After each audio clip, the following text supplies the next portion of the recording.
chat bersama dengan PKK PPK Penabur Satu. Halo Mas. halo mami-mami semua. Halo Ibu Isyen. Selamat datang buat Ibu Jen. Mami mau dibuka dulu kameranya biar kelihatan nih.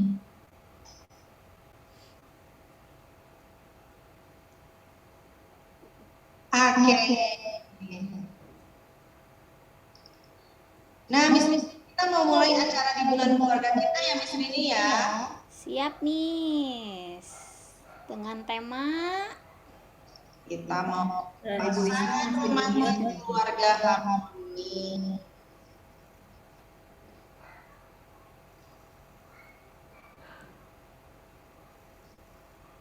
Nah, Miss Rini. Ya, Miss. Kayaknya suara aku emak ya di Miss Rini ya?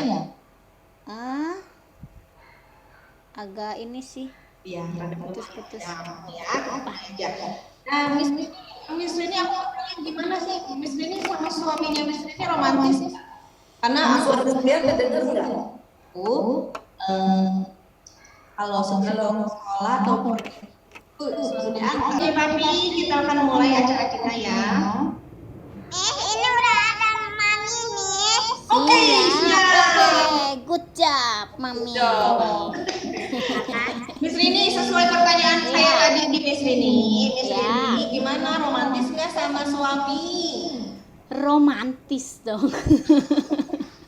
Gimana romantisnya? Romantis, rumah makan gratis ya. Di rumah makan gratis ya. Oke. Nah, Miss Rini, kita akan mulai acara ini pasangan harmonis.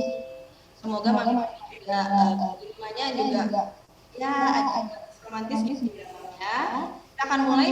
Kita mau berbukaan dulu kepada Miss Emil buka cerita kali ini. Oke, mami-mami semua, sebelum kita mulai dengan acara sharing bersama dengan narasumber kita Ibu Isyen, kita akan mulai dalam doa. Yuk semuanya mari kita berdoa.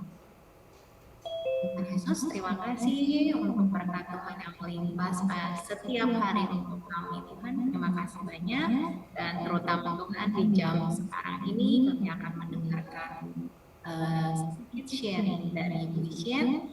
Biar Tuhan yang memberkati Ibu Isyen dalam setiap perkataan yang diberikan, di dalam setiap diskusi yang diberikan kepada kami semua yang ada di sini, semoga selalu menjadi berkat bagi kami dan juga bagi Ibu Isyen.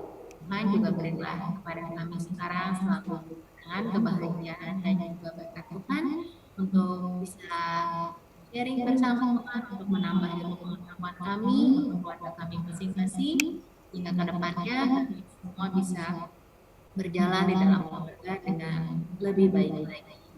Berkatkan acara kami Tuhan dari awal hingga akhir. Kami percaya Tuhan ada di sini untuk selalu membantu kami dan memimpin kami di dalam jalan kebenaran Tuhan. Hai, dalam nama Tuhan kami berdoa dan bersyukur. Amin. Amin. Makasih, Emil. Sama-sama.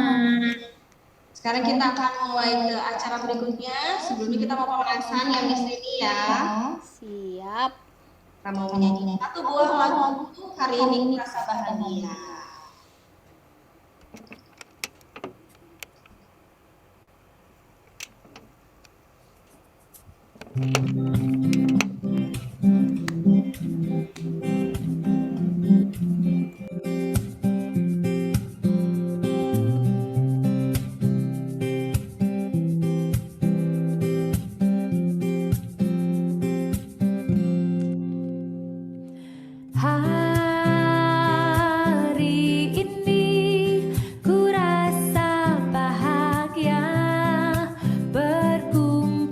Bersama saudara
saudara seiman.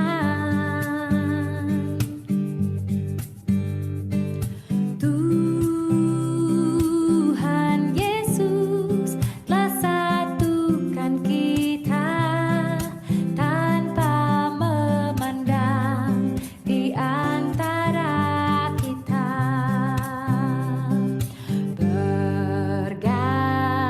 Bergandengan tangan dalam kasih, dalam satu hati, berjalan dalam terang kasih Tuhan. Kau sahabatku, kau saudaraku, tiada yang dapat memisahkan kita. Oh, oh. Kau sahabatku dan kau saudaraku, tiada yang dapat memisahkan kita.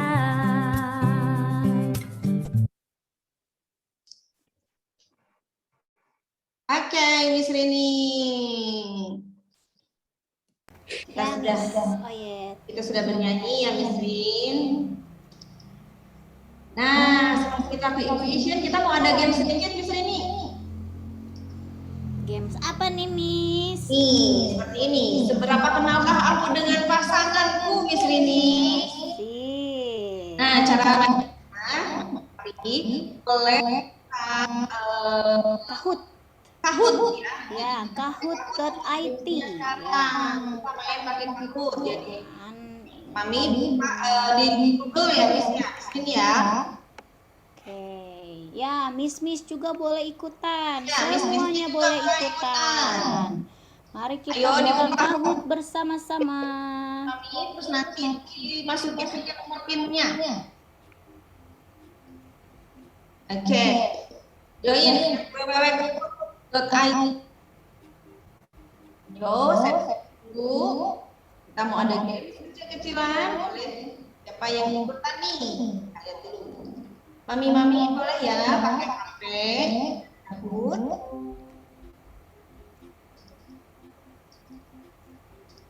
Coba.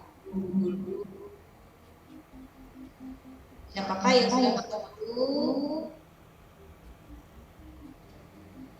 Miss Rini sudah ada? Bentar, Miss. Ini rada error, Miss. Saya nggak ikutan. Miss Eni yang boleh. Semuanya ikutan. Miss Eni, Miss Amin. Oke, Ya, go. thank you. Coba bantuin aku. Coba, Mami Clara, thank you. Miss Amin, Miss Eni, Kristi, ayo buka Kahoot-nya www.kahoot.it. Kemudian nomor PIN-nya, kemudian join. Boleh dicoba untuk mami papi semua ya. www.kahoot.it. Iya, sudah banyak nih. Ayo, masih ditunggu. www.kahoot.it.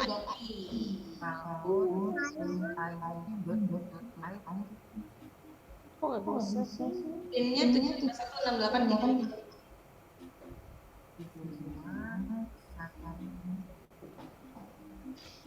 Dan ya, Miss Amel masih dulu, Miss Sandy masih dulu, Miss Penny thank you. Udah ada. Oke, kita tunggu berapa lama lagi nih Miss Rian? Boleh, sudah gabung semua belum? Atau beberapa detik lagi lah. Saya bantu membacakan soal ya, Miss ya. Oke. Satu lagi biar sembuh. Baiklah, boleh satu lagi ditunggu. Yo, Mami. Kahoot. Kahoot. .it. Nah, Udah kita mulai ini ya Miss Rian ya. Yang ada. Oke. Oke, kita mulai banyak. Sip lah, saya juga Oke, bisa. pertanyaan pertama siap di sini. Siap. Ding ding ding ding. Jeng jeng jeng jeng. Kami lihat pertanyaannya bisa lihat dari layar atau nanti dibacakan oleh Miss ini. Nanti Mami pilih merah atau hijau ya, kayak gitu. Pertanyaan pertama. Siapa yang mengajak kencan duluan, mama atau papa? Yang merah mama, yang biru papa. Ya, yang merah biru, yang Gimana merah biru? dibalik. Yang merah mama, yang biru papa. Kita lihat. Oke, kita lihat. Oh, banyaknya papanya. Oh, ternyata papa yang mengajak kencan duluan. Tapi ya. ada satu orang yang mamanya di Nah, siapakah dia? Ya, itu rahasia ya. Tapi ada Baiklah. satu yang perempuannya duluan yang ngajak nih Miss. Wah. Oke, nggak apa-apa. Oke, yang paling duluan Miss Emil ini kayaknya Miss Emil semangat sekali ya. Mari kita lanjut ke pertanyaan Lanjut ke berikutnya. Siap-siap pertanyaan Mami. kedua. Siap-siap. Siapa yang perlu waktu lebih lama untuk berdandan, untuk bersiap-siap pergi? Ayo, papa atau mama? Kebanyakan Masih udah ketahuan ya. udah ketahuan. Yang merah mama, yang biru papa. Wah, ada juga mamanya. Wow, ternyata ada juga yang papa yang lebih lama ya. Papahnya mungkin berdandan dulu supaya cakep gimana. Iya, benar. Pakai itu parfum sebotol. Ya. Siapa ya? Siapa coba? Next ya. Oke, next.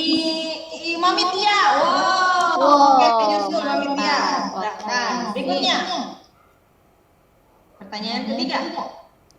Pertanyaan ketiga, siapa yang lebih bisa menjaga kebersihan? Ayo, mama atau papa? Nah, ini mah udah pasti yang cerewet yang suka ini ya. Wow, mamanya. Oke, ada juga papa ya yang lebih cinta kebersihan. Baiklah, oke.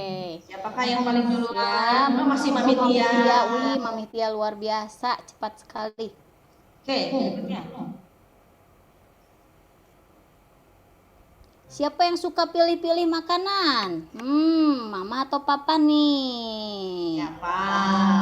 Suami atau istri mungkin ya? Suami, oh ya, suami atau istri. Ya, sama boleh aja lah. sih sebenarnya. Sama aja lah. Istri yang merah, suami yang biru. Oke. Oh, perempuan lagi pilih-pilih makanan, Miss. Oh iya ya, Karena rata-rata kan bingung gitu ya. tiap hari mau masak apa, biar nggak Iya. bosen kita milih-milih nih. Ah betul Miss Sandy. Baiklah, Miss Sandy. Tunggu Ibu Isyen ya. Nanti. Berikutnya. Iya siap. Wow, Mami Zena menyusul. Kita lihat lagi Oke. berikutnya ya. Kita ada 7 pertanyaan aja, Miss. Masih ada 2 lagi. Siapa yang paling sering bilang I love you? Ah, ini mah malu-malu, Miss. Gengsi. Mama atau papa? Suami atau istri? Ayo. Wow, suami. Wah, suami ternyata ya. Ini Mami suka gengsi soalnya ya. Maminya malu-malu gimana gitu ya kalau bilang I love you papa. Aduh, asa gimana gitu ya. Berikutnya. Coba kita lihat. Oke. Miss Emil, jangan-jangan Miss Emil ini yang duluan suka bilang I love you ini. Ya, pertanyaan ke-6, Miss. Ke-6 yang kedua dari terakhir. Oke, siapa yang paling romantis? Mama atau papa? Wah, kaget saya. Oh, Banyaknya mama. lebih perempuan ini Miss yang lebih romantis, berarti papanya diem-diem aja ini ya. Papa lebih jaim biasanya. Jaim. Jaim. Oke, pertanyaan terakhir Miss Rini. Oke, pertanyaan terakhir. Coba. Oh, Mami Jonathan menyusul. Mantap. Oke. Yang terakhir, siapa yang minta baikan duluan kalau lagi marahan? Ayo. Yang minta baikan duluan, colek-colek dulu. Colek. Wah, seimbang nih. Colek. Wah, seimbang. Wah, luar biasa memang. Hebat. Oke. Oke. Sip. Miss Rini, langsung Iya. aja nih dari pertanyaan-pertanyaan tadi itu sebenarnya lurus ya ke Iya, kali ini. iya betul. Dari tadi aja ada yang bantu banyak ya, ada yang laki-lakinya, ada yang perempuannya. Iya betul. Nah, kita mau langsung ya, silakan. Baiklah, kita mau langsung belajar bersama dengan Ibu Isyen ya. Ibu Isyen ini yang sudah terkenal di dunia pendidikan ya, dengan pelayanannya yang luar biasa. Wah, ya, beliau pernah selalu pelayanan di mimbar persekutuan, pasutri, retreat, wah pokoknya segala macam generasi dari kalangan bawah sampai atas semuanya Ibu Isyen terjun di pelayanan ini ya. Iya. Kemudian Kita udah apalagi cocok banget ya. Iya, cocok banget. Bicara. Baik Ibu Isyen, kami persilakan langsung pada Ibu Isyen, silakan.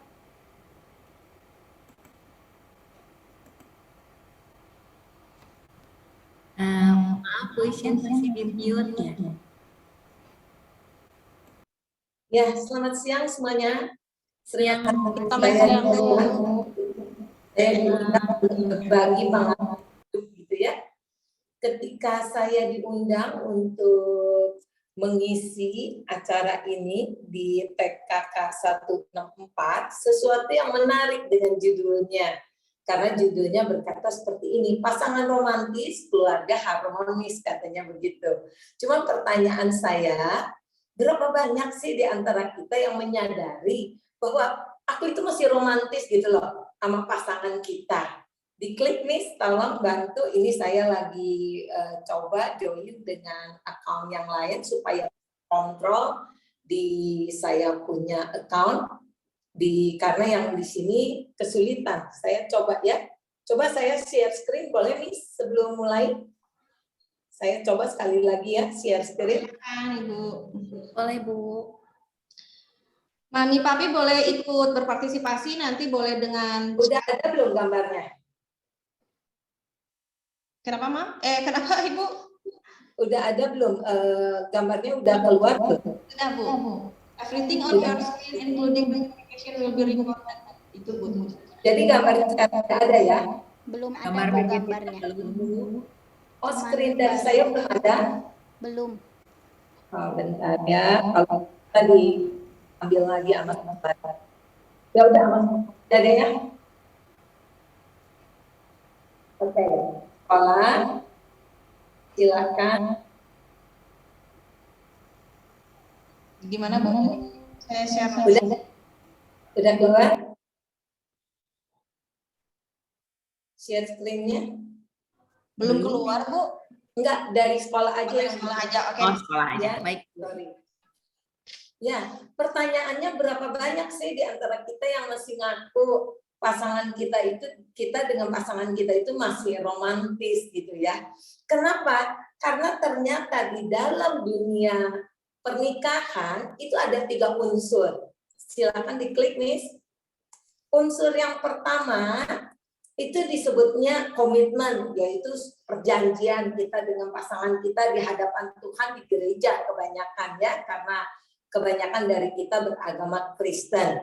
Namun kalau kita lihat, ketika kita bicara yang namanya passion itu bicara ketertarikan secara fisik. Dengan hadirnya anak-anak sekarang, terutama anak-anak yang masih TK tuh, anak-anak gampang sakit. Begitu masuk sekolah seminggu, wah langsung batuk pilek. Begitu sembuh harus suntik jaga, kena panas dingin gitu ya. Nah, passion ini itu menjadi terganggu di dalam relasi kita dengan pasangan kita, terutama ibu-ibu.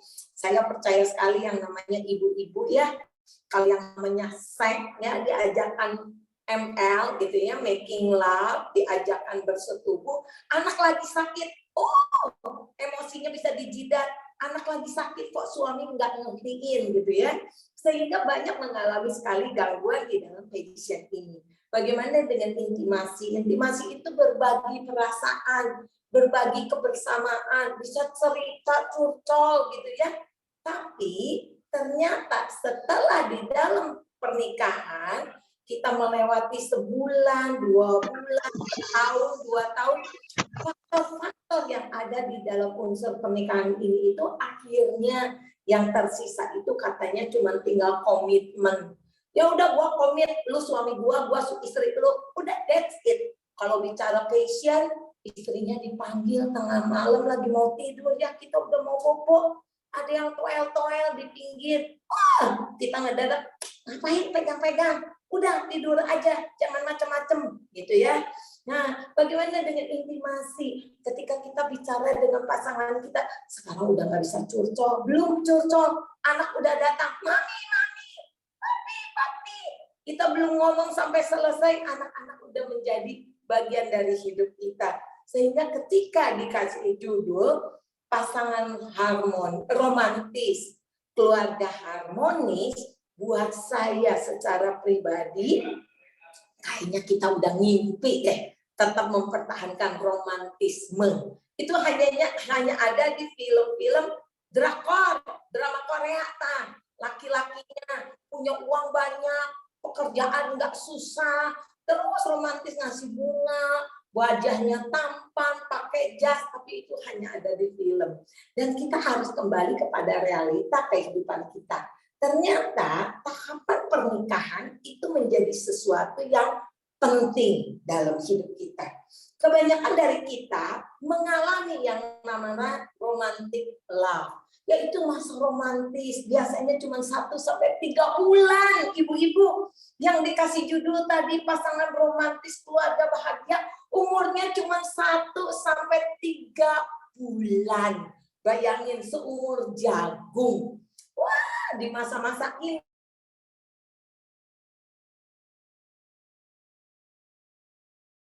amat sangat mudah mentoleransi pas kita, amat sangat mudah untuk udahlah, nggak apa-apa, ngelihat muka dia itu begitu bercahaya, ngelihat dia itu kangen, pergi kerja ditunggu, diantar kapan pulangnya, itu di awal-awal 1-3 bulan. Karena kebanyakan dari kita ketika memasuki masa pernikahan ini, kita lagi jadi Cinderella.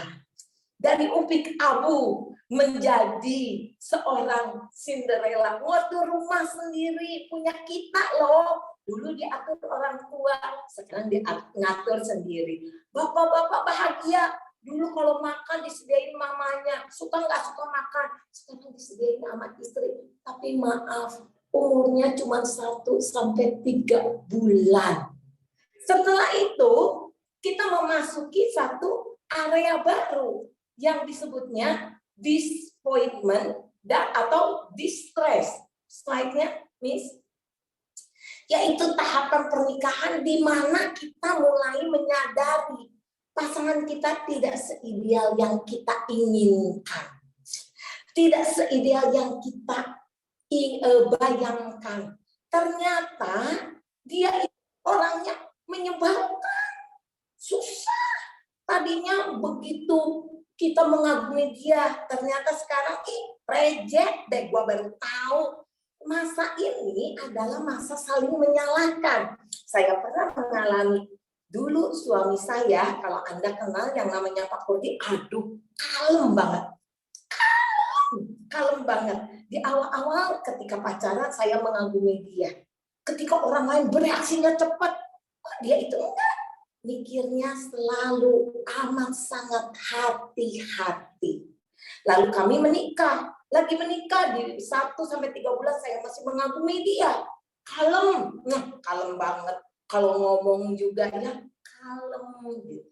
Tetapi begitu lewat masa yang disebut tadi masa romantis, saya baru menyadari suami saya itu lelet, teman-teman. Bukan sabar. Lelet, leletnya ampun. Kalau jalan ngedadak jadi pelan. Kalau saya udah di mobil, udah mau ke gereja, dia keluar dari rumah, jalan pelan-pelan, ambil kaos kaki. Kakinya yang tadinya di dalam rumah nggak pakai sepatu, dikepret-kepret pakai kaos kaki, teman-teman.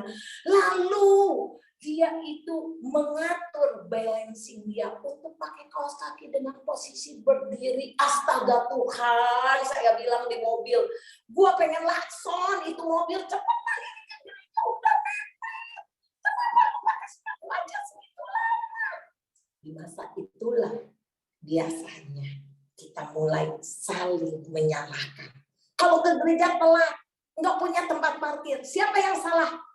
Yang pakai sepatu tadi. Kalau ke gereja terlambat, tempat duduknya paling senang di belakang kalau di gereja ya, kalau on site benar.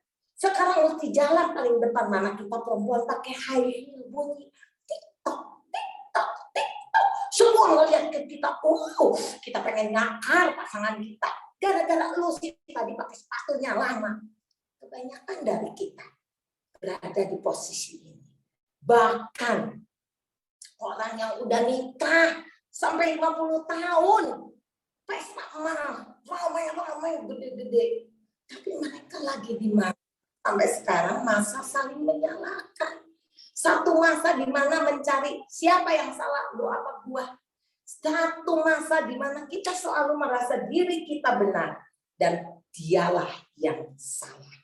Yang disebut awet reject. Awet kawinnya, tapi reject ngejalaninnya. Kalau ke undangan cantik-cantik, pakai baju, kayak romantis, pegangan tangan. Tapi begitu keluar dari undangan, begitu kita jalan, begitu hujan, lupa ada yang nggak bawa payung. Dikepret itu tangan yang tadi megang, kepret. Gara-gara lu sih, lupa bawa payung. Gue udah bilang bakal hujan, gue bilang nggak hujan aja. Nih, sekarang kalau udah hujan gini, siapa yang salah? Di masa itulah kita realita muncul bahwa ternyata pasangan kita tidak seideal yang kita inginkan. Harusnya kita melewati masa disappointment dan distress ini menjadi satu tahapan yang baru, yaitu tahapan yang disebut next knowledge and awareness. Di mana satu tahapan kita pengen tanya kepada orang yang lebih ahli, tanya kepada hamba Tuhan, tanya kepada pasangan yang udah menikah lebih lama, supaya kita itu belajar untuk ternyata memang kita menyadari setiap orang termasuk saya itu punya kelemahan masing-masing. Jadi belajar memahami dan menerima kekurangan pasangan kita harusnya. Tetapi banyak juga di masa ini orang tetap terjebak di fase yang kedua. Cari teman ngomong curcol, tapi ngomongin suami punya decking, punya backup gitu ya. Nah ini biasanya ibu-ibu yang begitu kalau ke sekolah ngantar teman, gua mah nggak ngerti sama suami gua. Tadi lagi baca buku ya, baca koran. Dulu kita koran nggak pakai handphone, koran itu lembaran ya. Itu kayak Hans and Gretel suami gua. Halaman 1 ada di ruang keluarga, halaman 2 di kamar mandi, halaman 3 ada di kamar gua. Gua nggak ngerti kenapa mesti gitu-gitu. Nah, teman-temannya kalau kita curcol bukan kepada orang yang tepat, teman-temannya ikut ngomong gini, iya sama suami gua juga gitu.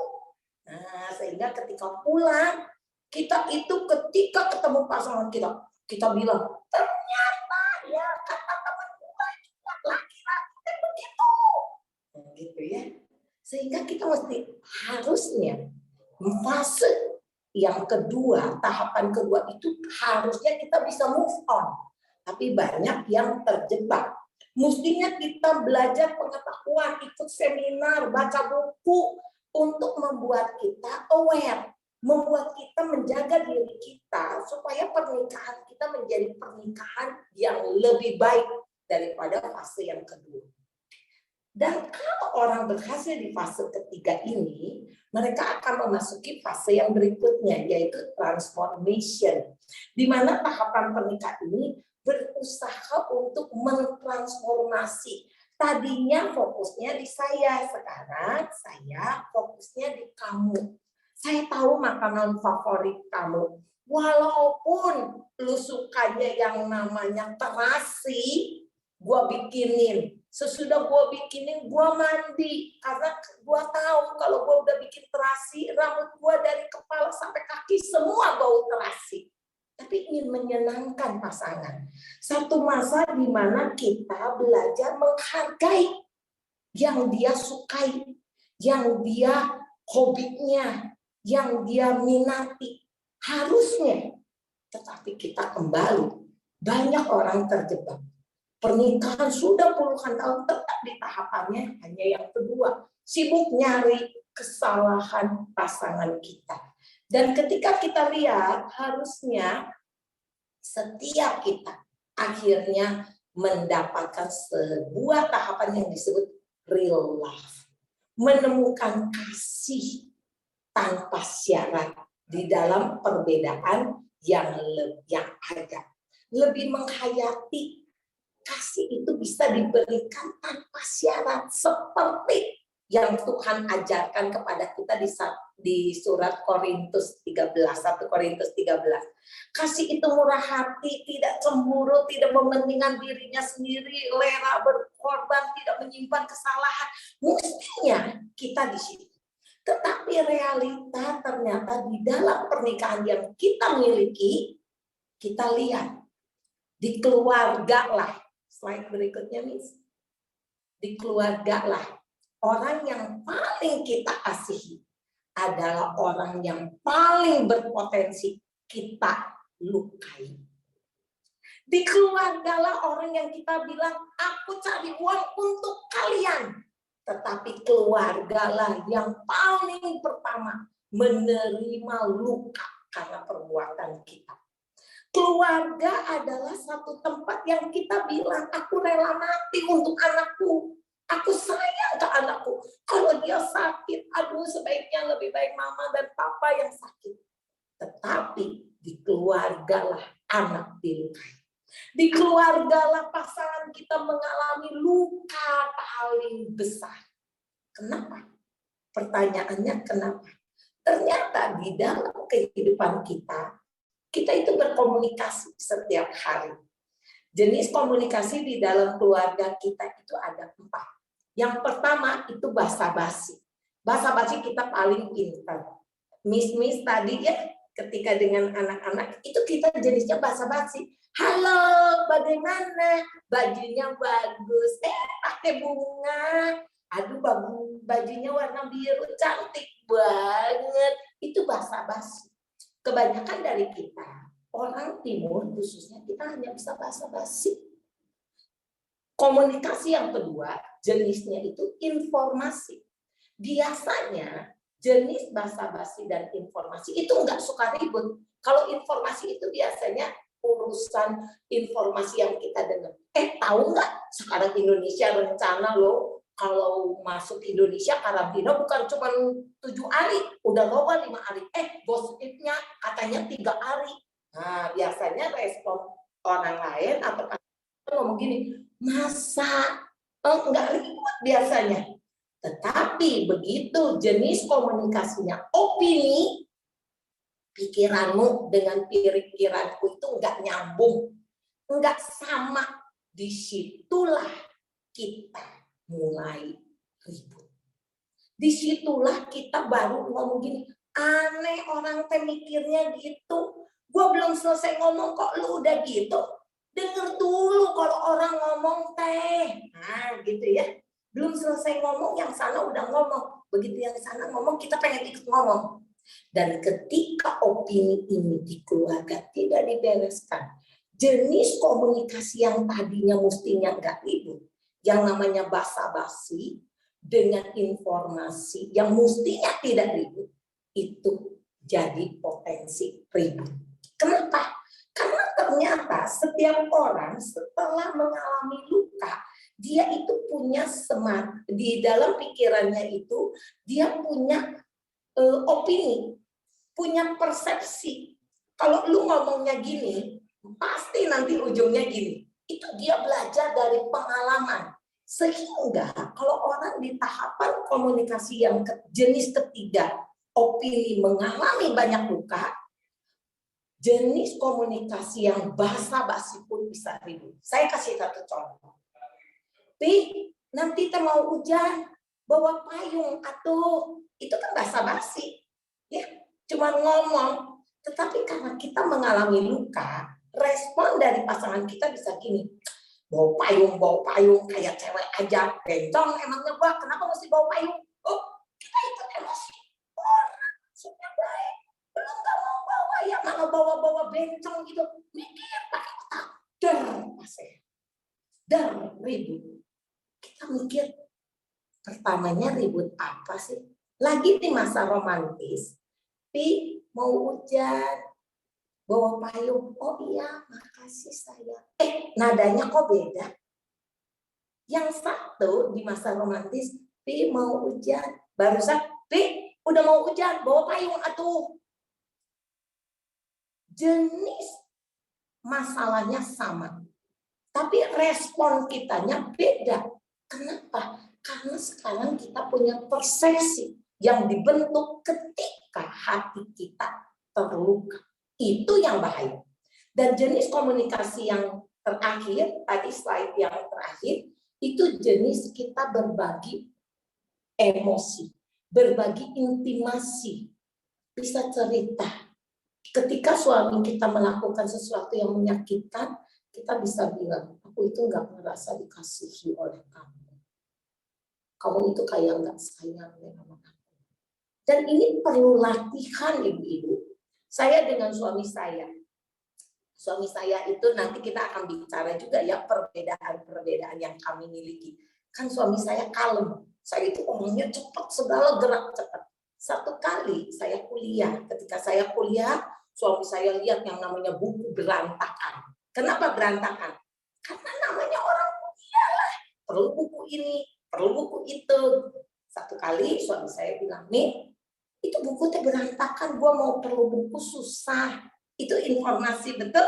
Informasi, dia mau nyari buku susah. Lalu saya bilang, ya udah nunggu gua kuliah, nanti gua beresin. Dan ketika saya kuliah, yang pertama saya lakukan, saya bereskan buku. Dan saya setuju ibu-ibu dengan saya. Ketika memasukkan buku ke dalam lemari, saya lihat, saya masukkan buku ini, ada space. Lemari saya itu lebih lebar dari bukunya. Jadi saya masukin buku-buku yang kecil dong, supaya space kita nggak banyak terbuang. Ketika pulang dari dari kerja, suami saya mengerjakan membereskan buku itu hanya 1 minggu, teman-teman. Masukin buku-buku gitu ya. Lalu suami saya ketika ngelihat, dia bilang gini, nih, atau gimana gua bisa lihat buku yang di dalam? Kan kehalang sama lu buku-buku yang kecil. Jadi saya bilang ke suami saya, ya udah nanti gue beresin lagi. Jadi saya keluarin lagi teman-teman semua itu buku. Dan ketika saya mengatur, suami saya bilang, nih kalau bisa ini buku praktika, parenting, teologi, saya pisah-pisahkan. Perlu waktu 3 minggu, hampir sebulan saya ngerjain itu. Dan saya masukin semua ke lemari seperti yang dia inginkan. Berdasarkan kelompok dan di luar, jangan diisi dalamnya karena nggak kelihatan. Ketika selesai saya bangga banget. Saya panggil suami saya ketika dia pulang kerja, Pipi kesini saya.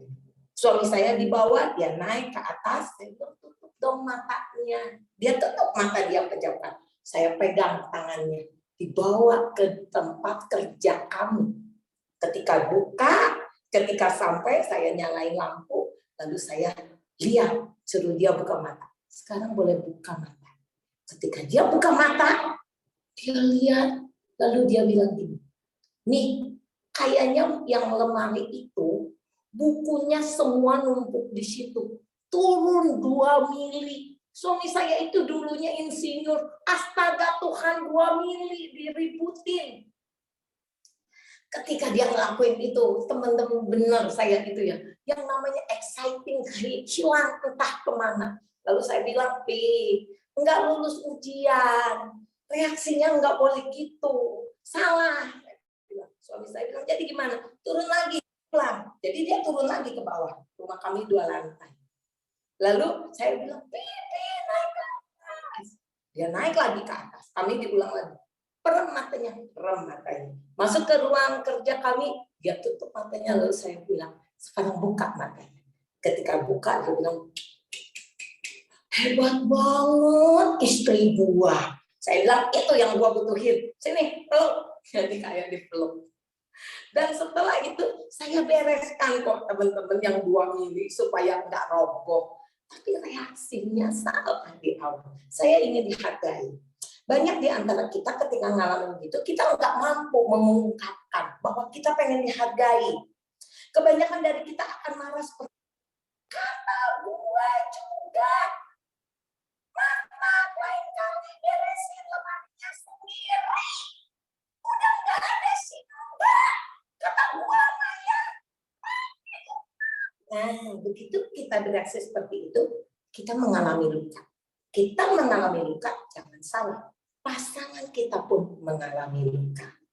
Dan luka-luka ini membuat persepsi di kepala kita yang menentukan reaksi kita ke depannya. Next slide. Jadi komunikasi itu bukan sekedar bicara. Silakan. Bukan juga komunikasi itu bukan sekedar bicara. Salah satunya dengan bicara. Tapi kita banyak berkomunikasi. Anda lihat saya. Kalau saya sekarang duduk seperti ini. Terus saya seperti ini. Menurut Anda yang mana yang Anda sukai ketika saya bicara dengan Anda? Boleh dijawab di kolom chat.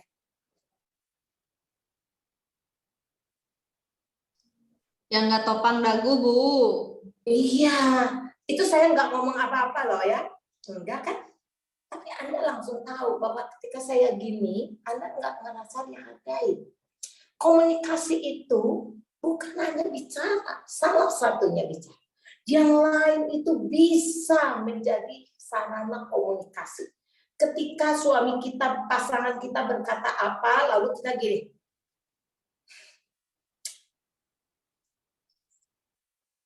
Itu komunikasi. Ketika mata kita gini. Itu komunikasi. Pasangan kita langsung tahu kita itu sebel sama dia. Ya. Jadi ketika kita mengalami luka, persepsi yang ada di pikiran kita itu menentukan reaksi kita ke depan. Jadi persepsi terbentuk dari proses memberi makna akan informasi yang kita terima. Dia mah suka ngerendahin gua dah. Sok, pasti nanti ngomongnya teh gelot. Suka gitu. Padahal dia belum tentu seperti itu terus-menerus. Tetapi karena ada luka, itu kita simpan dan membentuk persepsi kita.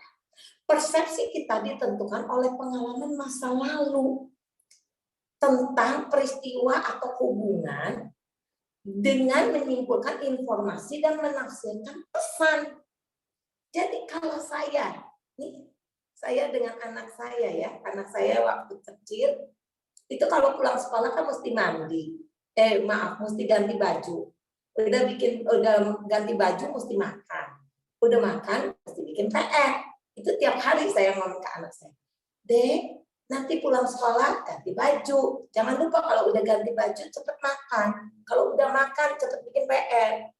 Nah, beberapa kali saya sering mengucapkan itu. Satu hari dia pulang sekolah, saya baru ngomong gini. Dek, dia langsung iya nih. Nggak usah ngomong tiap hari. Saya bilang, loh, mami baru ngomong dek. Dia bilang, kalau mami ngomong D-nya itu, pasti gini, Dek, jangan lupa nanti pulang ke rumah ganti baju. Udah gitu makan siang bikin PR, udah hafal. Anak saya waktu itu baru kelas SD kelas 2. Anda bayangkan, kalau saya manggil suami saya, suami saya langsung di otaknya udah tahu, gua mau disuruh apa. Kalau nadi saya segini, dia udah tahu, gue mau dikoretik apa. Kalau saya nyoba, Papi, dia udah tahu, ini mau ngomong apa. Karena kami sudah memiliki pengalaman masa lalu itu.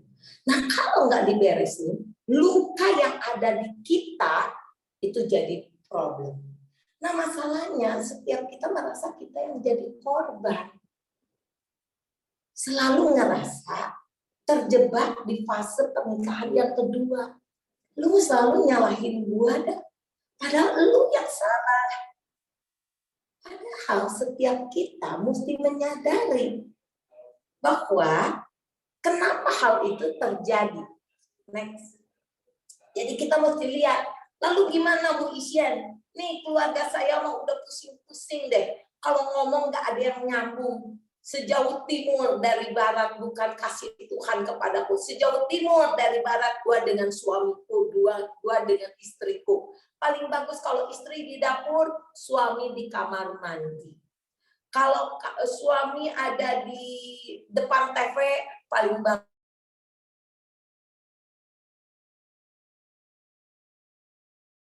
Tapi main buah pindah nyambung juga. Nah, hal seperti ini perlu kita sadari.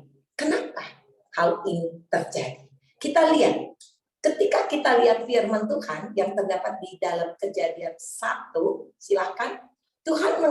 Firman Tuhan mengatakan, baiklah kita menjadikan manusia menurut gambar dan rupa kita, supaya mereka berkuasa atas ikan-ikan di laut dan burung-burung di udara dan atas ternak dan atas seluruh bumi dan atas segala binatang melata yang merayap di bumi. Maka Allah menciptakan manusia itu menurut gambarnya. Menurut gambar Allah diciptakannya dia, laki-laki dan perempuan diciptakannya mereka. Buat saya ini menarik sekali. Manusia diciptakan menurut gambar dan rupa Allah. Namun gambar dan rupa Allah ini diciptakan untuk mewakili Allah itu di dalam dua jenis yang berbeda. Yang satu laki-laki dan yang lainnya perempuan. Jadi kita mesti menyadari kita itu diciptakan serupa segambar Allah, namun di dalam pribadi yang berbeda. Saya perempuan, kamu laki-laki. Laki-laki itu mewakili begitu banyak karakter Allah sebelum jatuh dalam dosa dengan sifat-sifat karakter Allah yang maskulin. Allah yang tegas, Allah yang marah, Allah yang begitu berotoritas, itu ada di pria. Laki-laki memang diciptakan seperti itu. Laki-laki mewakili Allah yang tegas, karena itu laki-laki kalau ngomong enggak ke anak-anak ngomong gini, enggak, jangan. Perempuan mewakili rupa dan gambar Allah yang penuh kasih, yang lebih mudah memaafkan. Saya kasih contoh ya, guru-guru TK di sini kebanyakan perempuan tuh. Kalau ada anak TK, anak laki jatuh, lagi lari-lari jatuh, ibu-ibu di sini akan melakukan apa? Ayo ngaku. Biasanya gini, cep, jangan nangis, sini Miss gendong. Kita ke UKS, kita ambil betadin. Begitu dikasih betadin, kan perih, makin nangis anaknya, kita tiup. Jangan nangis. Supaya enggak sakit, Miss tiup. Perempuan. Tapi kalau laki, ketika melihat anak lakinya jatuh lalu nangis, mereka akan berkata gini, itu aja nangis. Tapi dulu itu sampai di sini dijahit 8, enggak nangis, udah bangun, jalan. Kalau kita enggak hati-hati di dalam masa ini, kita bisa bilang gini, bapaknya enggak sayang ke anaknya, anak gua cuma bonceng malah dibanggain itu 8 jahitan. Biasanya kita akan ngerespon gini, yang kayak gitu dibanggain 8 jahitan, udah nggak usah ngomong. Tapi kalau kita menyadari bahwa itu diciptakan Tuhan, perbedaan itu laki-laki dan perempuan, it's okay. Reaksinya aja yang berbeda, tapi bukan artinya dia tidak mengasihi anak-anaknya. Ketika kita lihat Tuhan firman, Tuhan bukan hanya mengatakan seperti itu, Tuhan mengatakan tidak baik kalau manusia itu seorang diri aja. Enggak baik. Kenapa? Karena Tuhan tahu mereka harus bersatu untuk menjadi rupa dan gambar Allah. Lalu dengan jelas firman Tuhan mencatat bahwa laki-laki yang sudah diciptakannya itu, Tuhan perlihatkan bahwa Tuhan menciptakan binatang-binatang yang lain, dibawa kepada manusia untuk dikasih nama.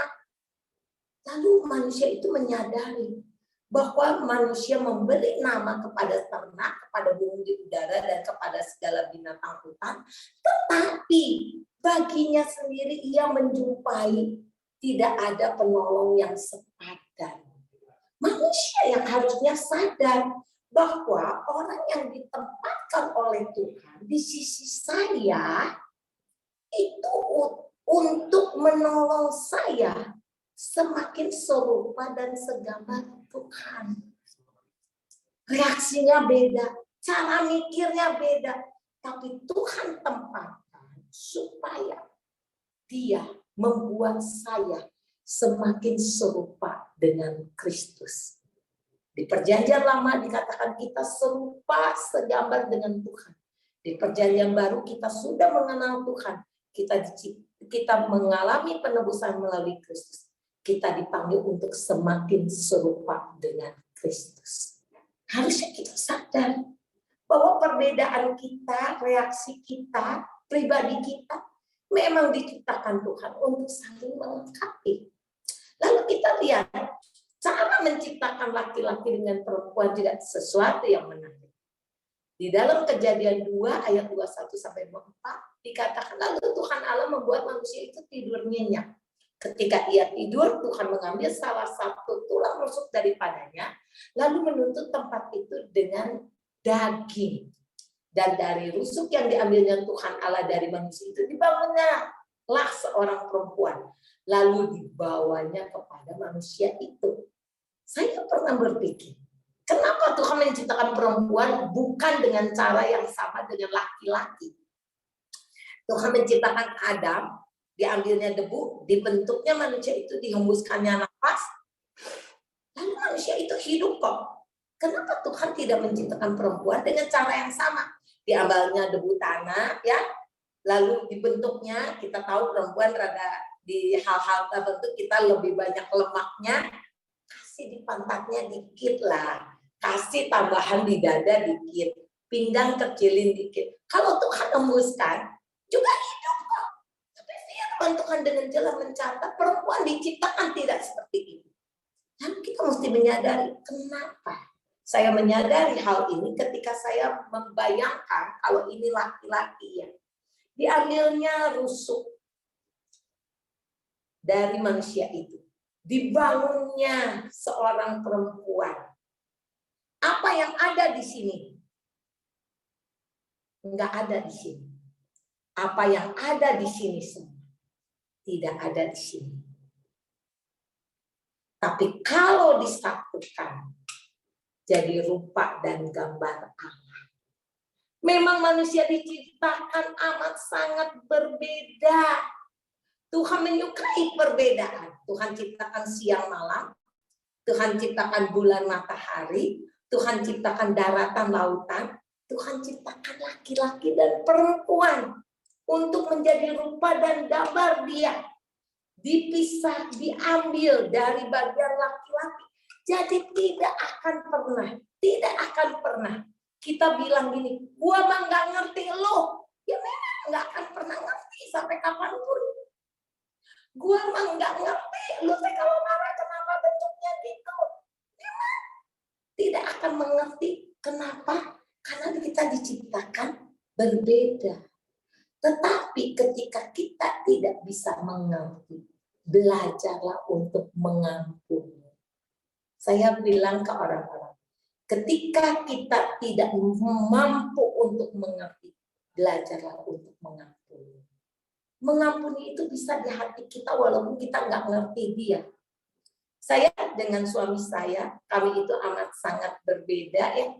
Saking bedanya itu suami saya sampai bilang sejauh tanah, sejauh langit dari tanah. Itulah kami amat sangat berbeda. Saya kasih satu contoh yang lucu ya. Suami saya, dulu saya itu nyuruh dia untuk pergi beli tomat. Buat saya beli tomat, saya bilang, "Fi, jangan lupa lu beli tomat. Tomatnya itu buat jus." Jadi dia pergi, dia beli tomat untuk jus anak-anak. Ketika pulang saya kaget luar biasa. Karena tomat yang dibeli itu tomat yang hijau-hijau yang keras itu, tomat. Saya sampai ngegebut, gimana ngejusnya? Lalu saya bilang, "Pi, gue itu suruh lu beli tomat. Tomat buat ngejus. Kalau tomat yang ngejus ya yang merah, yang lembek gitu loh." Lalu dia bilang gini, "Mi, lu bilang gua beli tomat. Apakah ini kalau hijau ngedadak jadi namanya bukan tomat?" Ya tomat toh. Bayangin sama Anda, saya mau bikin jus kayak mau bikin sambal tomat hijau gitu loh. Astaga. Kalau saya ingin bereaksi, saya bisa bereaksi gini. Pikir, pakai otak. Tapi kan kita memang berbeda toh. Bahasa ibu-ibu paling seneng gini. Kepikir ku orang aku otak kurang. Enggak kepikir sama otak saya, kamu cek modelnya gitu. Jangan salah ibu-ibu. Bapak-bapak juga ngomong, gua mah nggak ngerti istri gua teh kenapa modelnya jadi begitu. Saya dulu kalau ribut sama suami saya ya, ngomong udah hampir setengah jam marah-marah. Tahu kata-kata pertamanya apa? "Mi, maaf, lu teh ribut apa sih pertamanya?" Setengah jam ngecaprak, dia malah nanya, gua teh ngambek apa? Kebayang? Kita diciptakan berbeda. Perbedaan ini harus kita terima. Jadi jangan pengen dia sama saya. Jangan pengen saya sama dia. Nggak akan pernah sama. Memang diciptakannya beda. Kita lihat. Tuhan menciptakan gambar dan rupa Allah di dalam keunikan saya sebagai perempuan dan keunikan dia sebagai laki-laki. Unik banget. Sistem Allah itu dengan jelas. Laki-laki harusnya mendengar suara Allah. Perempuan mendengar suara pria. Next gambarnya. Supaya mereka berdua berkuasa atas binatang, atas ciptaan yang lain. Jadi harusnya laki-laki lah imam keluarga yang mendengar suara Allah. Laki-laki mengajar apa yang dia dengar dari suara Allah kepada perempuan. Perempuan harus taat perintah Allah yang didapatkan melalui laki-laki supaya berkuasa atas ciptaan yang lain termasuk anak-anak kita. Tetapi dosa membuat kita sistem seperti ini berubah. Dosa mengajarkan kepada kita seperti ini. Firman Tuhan mengatakan sistem Allah itu supaya manusia berkuasa atas ciptaan yang lain.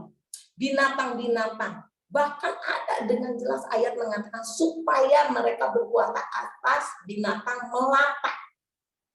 Dosa pertama ditawarkan adalah seperti ini. Binatang melata, ular, berkata kepada perempuan.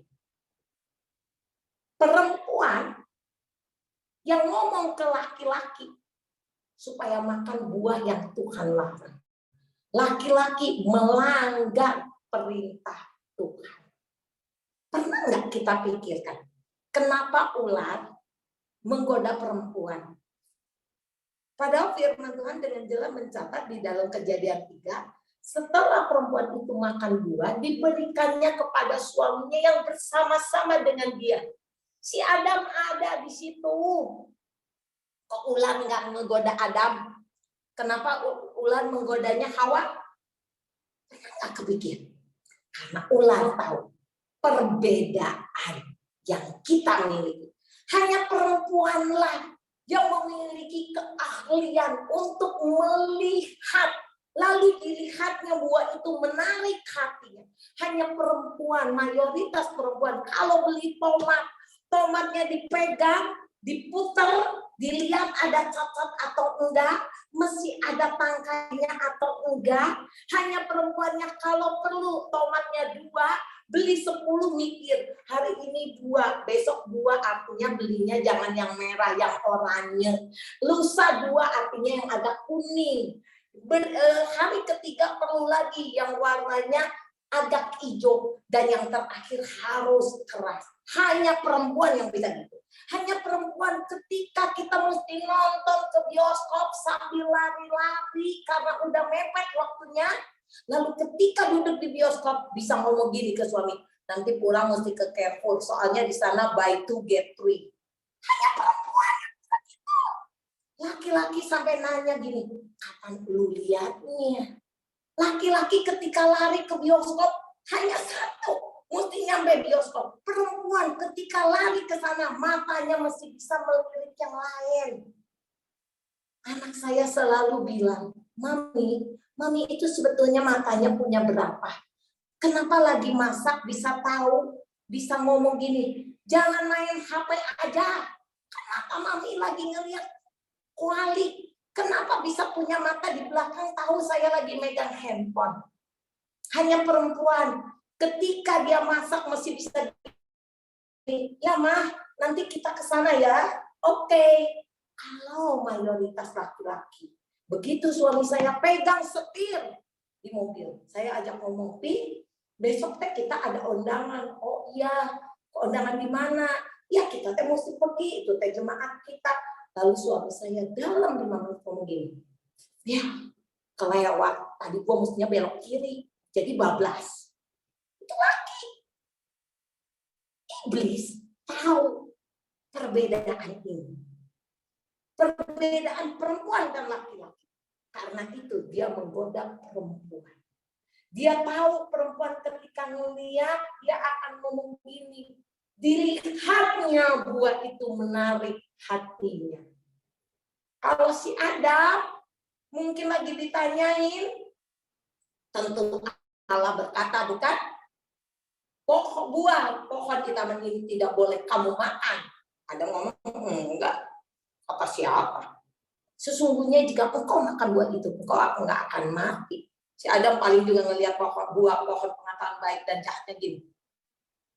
Udah gitu dia ngurus kebun. Kalau perempuan enggak, sambil ngurus kebun, masih ingat diskon yang tadi. Perempuan itu sambil masak masih ingat.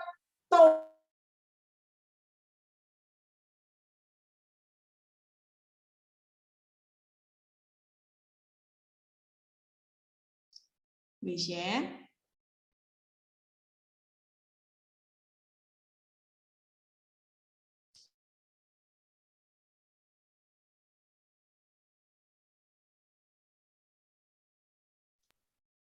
Mungkin ada kendala sinyal ya, kita tunggu sebentar ya, Mami Papi. Iya, sinyal. Ibu Isyan ini ada di Singapura ya, Mami Papi, jadi Iya. jadi agak ini kendala ini sinyal.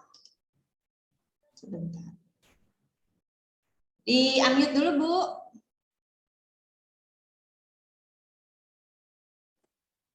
Jalan? Jalan. Oh, sorry banget ya.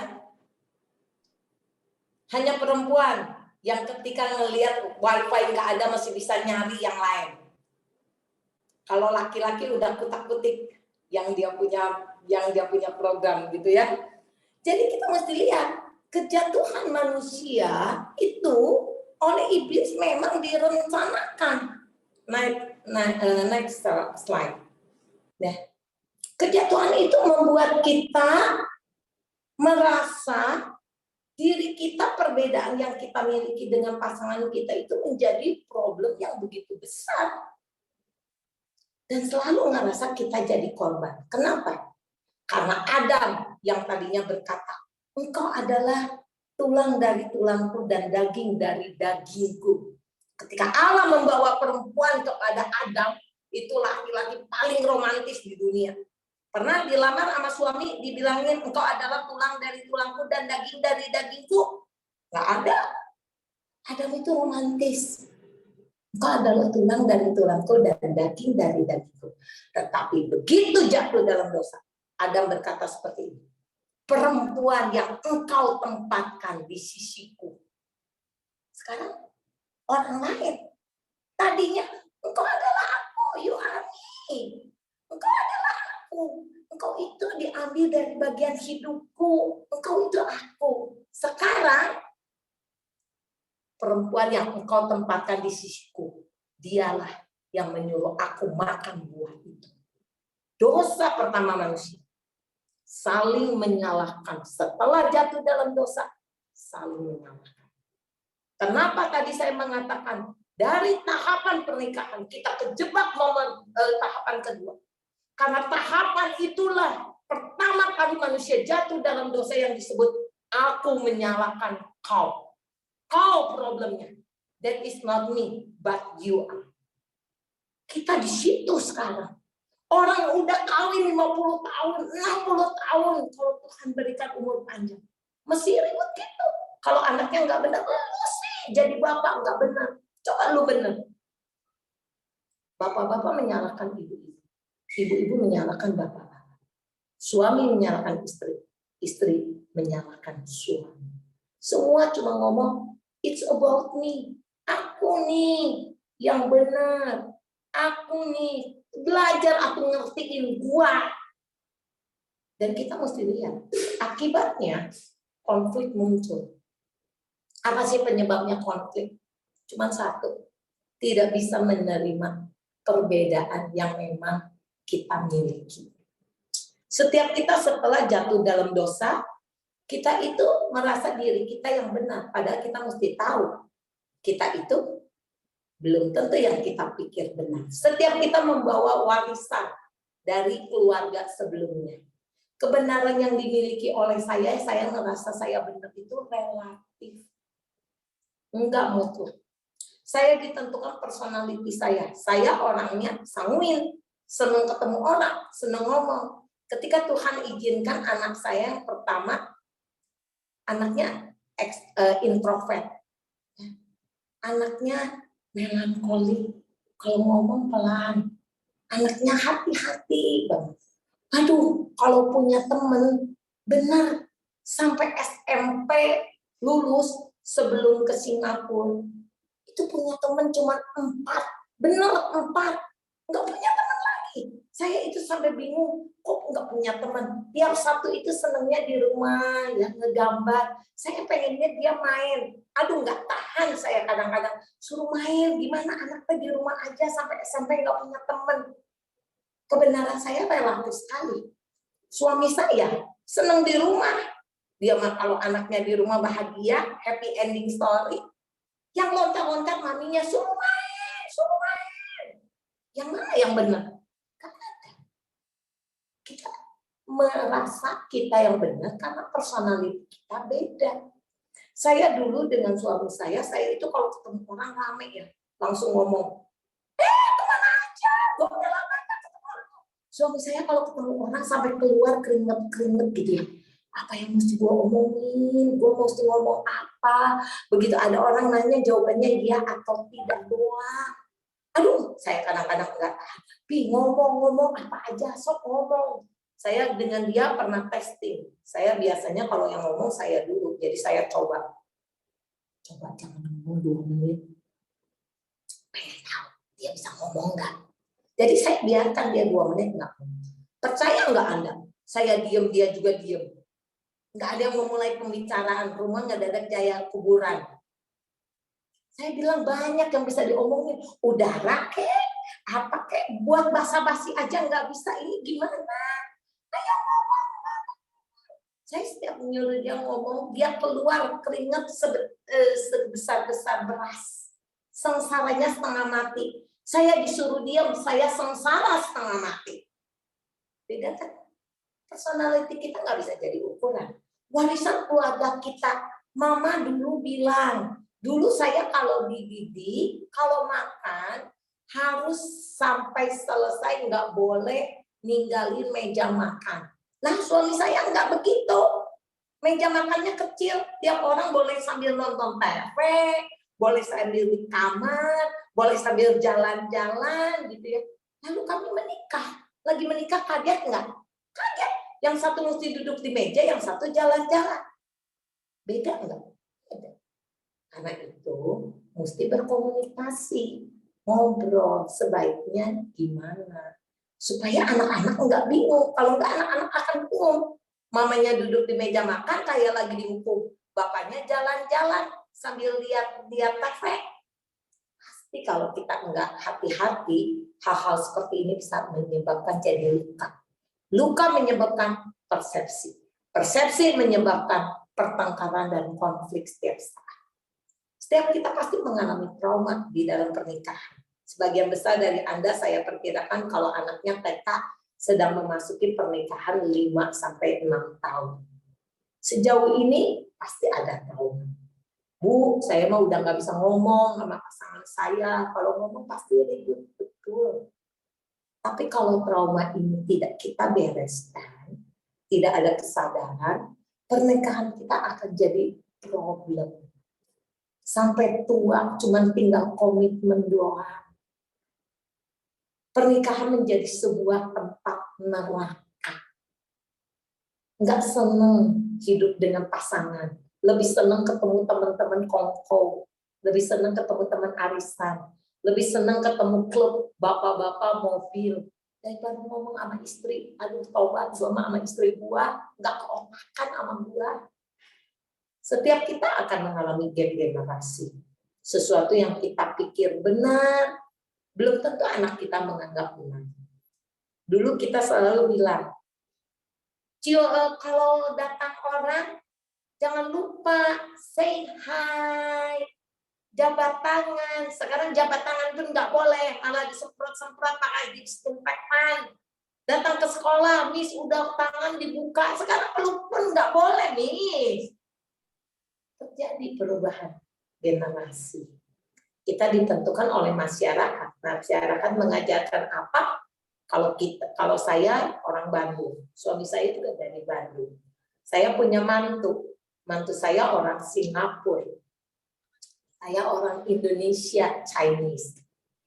Ketika saya hidup sama dia banyak kagetnya. Kalau pergi ke rumah nggak usah ngomong, tahu-tahu beng pergi, tahu-tahu nggak ada. Lagi dicari mana mantu saya, udah nggak ada di rumah. Hah, kok keluar rumah nggak ngomong ke gua gitu ya. Kalau saya nggak hati-hati, perbedaan ini akan menyebabkan kondisi pernikahan anak saya dengan mantu saya jadi beda. Jadi saya mesti sadar, saya itu kebenaran yang saya rasa benar belum tentu benar kok. Dan sekarang gimana caranya supaya kalau saya salah, saya sadar gitu loh. Kuncinya hanya satu. Manusia itu nggak bisa dikasih tahu sama yang lain di awal-awal. Kalau kita mengalami trauma di dalam pernikahan akan begitu sulit untuk menerima kritikan. Jadi yang harus pertama dilakukan adalah kembali kepada kebenaran firman Tuhan. Christ-centered family. Suami memiliki hubungan dengan Allah, istri memiliki hubungan sama Allah. Belajar di hadapan Allah jujur. Baca firman-Nya, mengaku kalau saya salah, saya salah. Laki-laki, pria, hanya diminta satu untuk kepada istrinya. Kasihilah istrimu. Seperti Kristus mengasihi jemaatnya. Mesti ngaku jujur. Masihkah Anda mengasihi istri seperti Yesus yang rela berkorban? Istri-istri biasanya rewel, ya ini tip untuk bapak-bapak, ketika mereka merasa bahwa mereka sudah tidak cukup dikasihi. Rewelnya cuma itu perempuan. Ketika mulutnya ngomong segala macam tentang enggak kira-kira ngasih gaji cuma segini, mana cukup buat beli kangkung aja. Bawang merah udah, bawang putih 100.000. Penyebabnya satu, bapak-bapak, biasanya mereka tidak meyakini bahwa mereka dikasihi. Mereka mulai ngelihat udah jadi istri ya, kalau ngurus anak sampai keringetan, pulang ke rumah muka kucel gitu ya. Nah mereka itu pengen dikasihi bapak-bapak. Jangan sampai istri ketika pulang ke rumah seperti itu kita ngelihatnya cuma gini. Tadi saya bilang komunikasi bukan hanya bicara, ngelihatnya gini. Gede-gede gitu kepala ya. Itu buat istri. Kayak ditamparin mukanya ketika Anda gede-gede. Sekali-kali. Bukan sekali-kali, sering kali. Kalau istri pulang, peluk nih. Say, I love you. Bapak-bapak, kalau rewel, ibu-ibu, menurut firman Tuhan, penyebabnya hanya satu. Kita kurang menghormati mereka. Hai istri-istri, hormatilah, tunduklah kepada suamimu seperti kepada Kristus. Ngaku dengan jujur, kita sering kali tidak menghormati suami. Suami-suami paling takut kalau istri-istri ngumpul, lalu kelihatan dari mukanya mereka semua sama seperti ini. Mereka udah mikir gini, itu pasti ngomongin gua, matilah gua. Saya pernah mengalami hal seperti itu. Ketika saya mengalami tahapan kedua, saya ngerasa kenapa gua aja yang salah dan dia juga salah. Saya kalau ketemu teman, curhatnya sama banget, sama bisa. Suami gue juga kalau baca korannya kayak Hans and Gretel, masa tiap halaman ada di rumah ruangan yang berbeda. Ketika saya lakukan seperti itu, suami saya merasa tidak dihormati. Ketika saya jujur di hadapan Tuhan, saya sering tidak menghormati dia. Saya belajar kepada Tuhan. Tuhan ajar kepada aku. Walaupun tindakan dia, pribadi dia beda sama aku, tapi aku belajar untuk menghargai dia, menghormati dia seperti yang Tuhan pengen. Ketika kita evaluasi hidup kita dengan Tuhan, relasi kita dengan suami semakin dekat. Kita akan semakin dekat dengan suami. Next. Semakin dekat. Ketika kita semakin dekat dengan suami kita karena kita mendekat diri kepada Tuhan, disitulah kita baru bisa mengevaluasi hidup kita bersama. Setiap hari duduk, apa yang harus aku perbaiki supaya diriku lebih baik daripada hari ini. Ketika dia ngasih masukan, jangan dibantah. Habis belum sih ke anak seperti itu. Jangan, iya ada anak lu duluan, jangan. Dengan hati yang terbuka. Kita belum jadi orang yang sempurna. Tidak akan pernah kita jadi orang yang sempurna. Kita harus sadar, kita juga orang yang berdosa. Didengar aja. Sesudah didengar, minta suami kita memberi masukan apa yang harus saya perbaiki. Supaya saya lebih baik seperti yang kamu ingini. Supaya relasi kita dengan suami itu yang disebut real love. Mengalami yang akhirnya kasih tidak bersyarat. Kenapa bisa? Karena saya mengevaluasi hidup saya dengan Tuhan. Saya akan tutup seminar saya sebelum kita tanya jawab. Kami pernah mengalami pernikahan yang amat sangat buruk. Ya. Perbedaan yang kami miliki begitu membuat kami memiliki persepsi masing-masing. Suami saya pernah tertipu orang. Ketika dia ingin memberi kejutan kepada saya, kami memiliki sebidang tanah lalu ingin dijual. Karena dia mengasihi saya dan ingin ngasih kejutan ke saya, jadi dia diam-diam ingin menjual tanah. Sebetulnya peraturan pemerintah tidak mengizinkan, tapi karena dia kenal dengan notarisnya, dia bilang nanti istri nekernya belakangan aja. Ya. Lalu notarisnya mengizinkan. Ketika dia mengadakan akte penjualan, dia tidak membuat akta jual beli, tidak terperinci, dan dibayarkan 1 lembar giro. Bukan 1 lembar, cukup banyak giro. Dan baru dia tahu giro itu kosong. Dia nggak berani cerita ke saya. Dia sembunyikan, dia lewati hari-hari setiap hari sendiri. Sampai satu saat saya tahu karena bank telepon. Giro Bapak kosong. Giro Bapak nggak bisa di situ. Saya baru tanya. Saya tanya ke dia. Baru dia mengakui. Ketika dia mengakui, saya marah semarah-marahnya. Saya bilang ke dia, lu sih penyebabnya. Saya menyalahkan dia.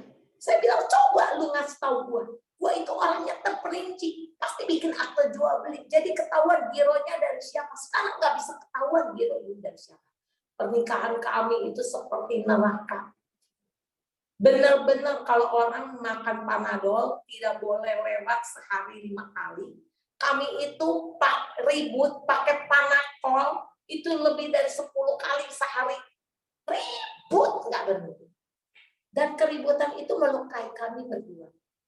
Satu saat ketika kami lagi ribut, lagi saling memaki, saya bilang ke suami saya, diam, berhenti kalau ngomongnya, berhenti.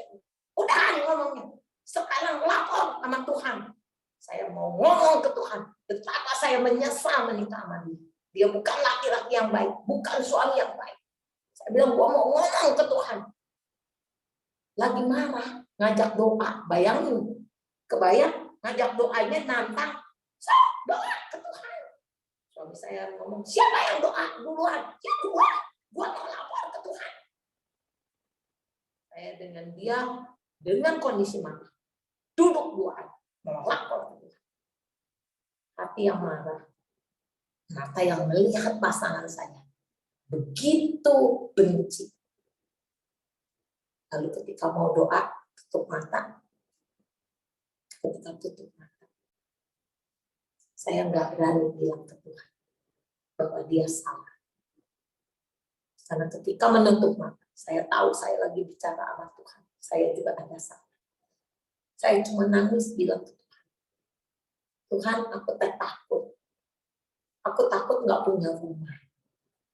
Rumah kami diborong tebal. Aku takut kalau anak-anak sakit nggak punya uang. Aku takut anak-anak sekolah nggak bisa bayar. Aku takut Tuhan. Saya katakan kata demi kata kepada Tuhan sambil nangis. Setelah saya mengucapkan amin, suami saya giliran bicara ke Tuhan. Ketika dia berkata kata-kata hati dia dengan Tuhan. Kata demi kata saya dengar.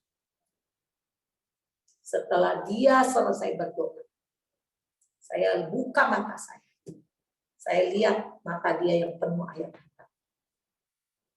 Mata saya penuh air mata. Saya peluk dia.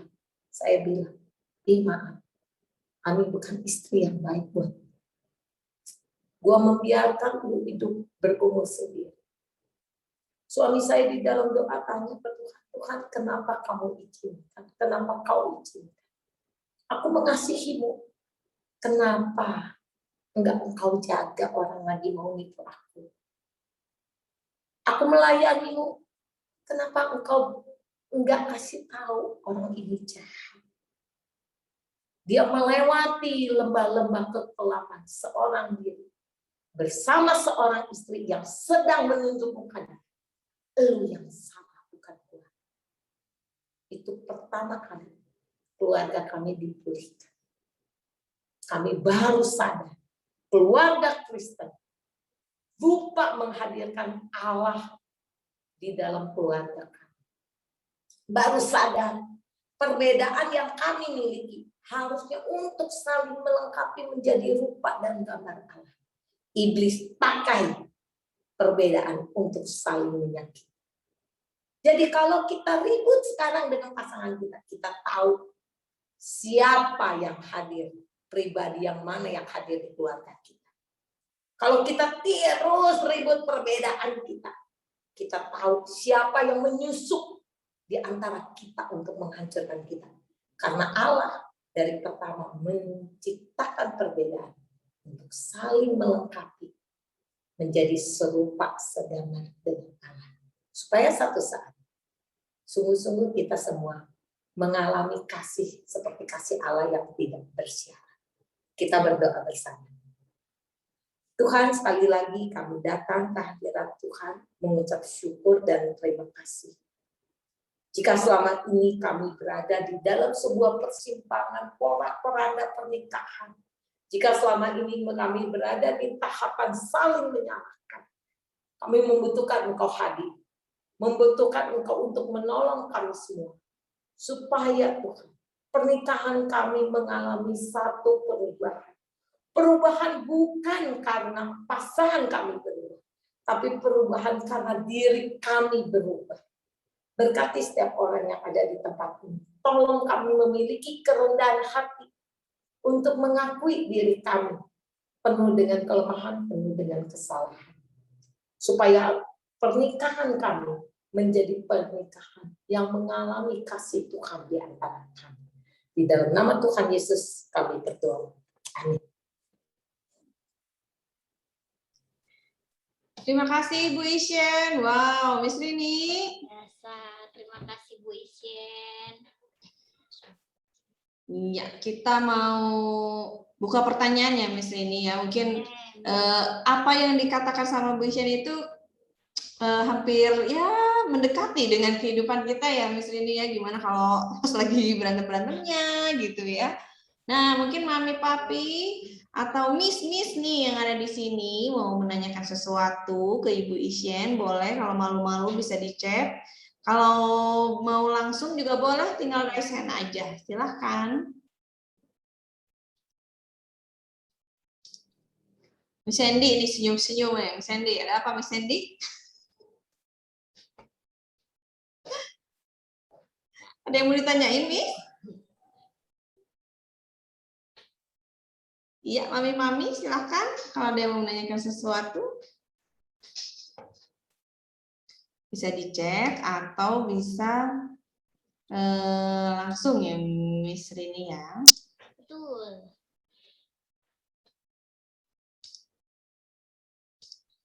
Bisa ditunggu. Miss Emil mau nanya, Miss Emil? Mungkin mau bertanya sesuatu? Ya, Mami Karisa. Bu Isyen ada pertanyaan dari Mami Karisa. Silakan, Mam. Iya, Bu Isyen mau nanya, kan saya tuh serumahnya tuh sama mertua ya, kebetulan juga gitu. Kadang-kadang kan kita tuh ributnya karena itu pihak ketiganya mama mertua gitu ya, bawel pisan gitu ya, sok ngeselin gitu. Saya lagi adem-adem gitu, si mama mertua teh komen soal anak-anak lah, hal yang simpel aja gitu ya, nggak usah komen yang ribet-ribet gitu. Soal saya ngasih makan anak kadang-kadang gitu ya, kadang-kadang teh si mama mertua sebenarnya udah Kristen dan udah di baptis ya di GBI Sukawarna.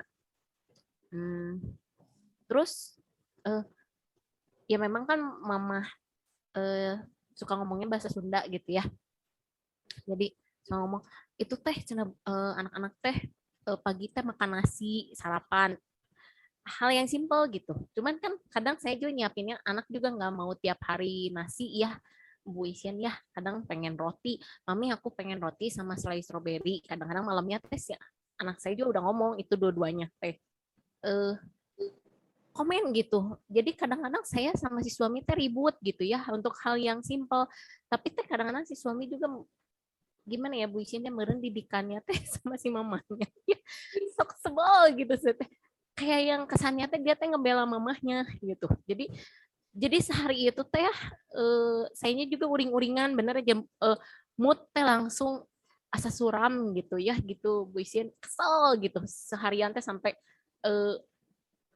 ke malam gitu ya, dia ngomong apa teh saya teh jadi suka bete gitu si suami. Terus kadang-kadang jadi membuat si mamah mertua padahal nggak komen apa-apa, ngedengar suaranya juga udah nek duluan gitu ya Bu Isyen, sok udah bangun dia tuh udah ngomong apa sih, kesel gitu. Dia selalu kayak mendoktrin gitu ya ke saya tuh harus caranya dia gitu, sedangkan saya sama suami teh pernah juga suami teh ngomong gini ke saya gitu ya, ya udah jangan terlalu dipikirin lah si mamah mah cenah gitu, yang penting mah kamu teh memikirkan keluarga kita, sok kamu teh ngurus aja anak-anak yang bener cenah gitu ya. Tapi kadang teh Bu Isyen sok gemes gitu, sampai lagi itu saya keselnya gitu ya, saya curhat sama best friend gitu ya, bener dah diracun gitu ya. Suka kesel gitu ya. Nah itu teh gimana ya Bu Isyan untuk menanggapinya? Kadang saya tuh udah bawa doa gitu ya, baca ayat gitu, tapi teh ya si mamah mertua teh bikin ulah aja gitu setiap hari teh. Kadang-kadang teh aduh, dia belum ngomong apa-apa teh udah keprediksi gitu, wah si mamah mertua teh bakal ngomong gini, udahlah gitu.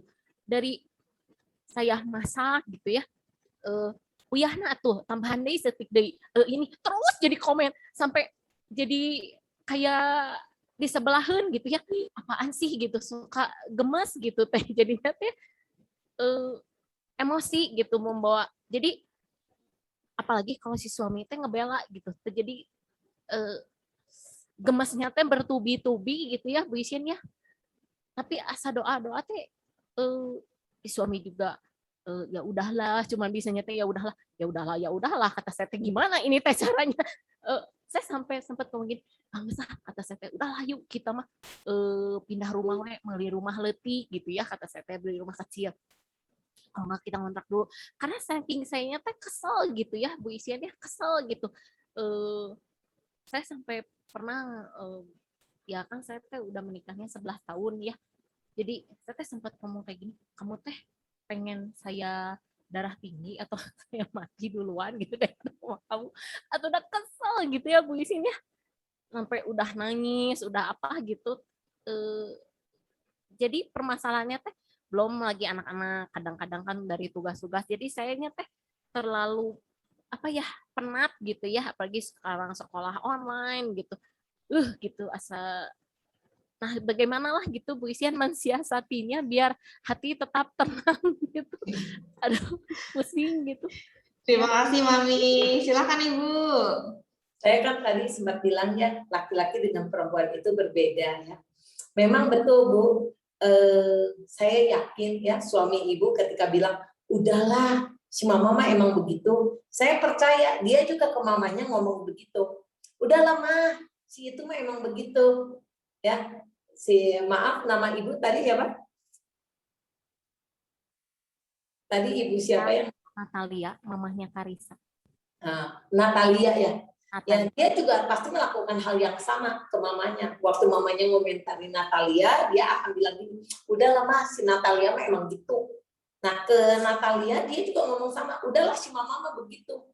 Karena laki-laki itu biasanya, nggak selalu, sebelum orang cakar-cakaran, jambak-jambakan, artinya itu belum bertengkar, Ibu. Jadi kita perempuan itu banyak ngebahas emosi. Ini emosi gua nih, gua teh udah tertekan gitu loh. Tapi selalu oleh mereka dianggap kalau yang namanya bertengkar itu kalau udah jambak-jambakan, udah cakar-cakaran. Selama belum cakar-cakaran artinya masih bisa didamaikan. Padahal kitanya udah seneng gitu loh.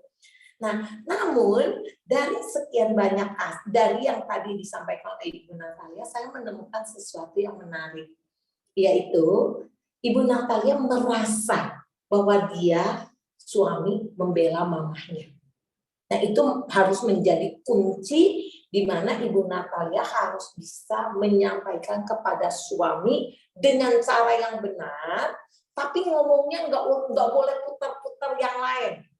Jangan bicara kasus. Jadi jangan gini, lu selalu nggak bela mama lu, tuh anak kita di pagi dikasih nasi, baru juga dikasih lontong, ada yang lontong lain nasi, karena lontong juga nasi, udah ngambek, udah memprotes dulu mama lu, udah gitu lu bela lagi. Nah begitu kita ngomong seperti itu, laki-laki ya Bu, di otaknya itu banyak kotak-kotak.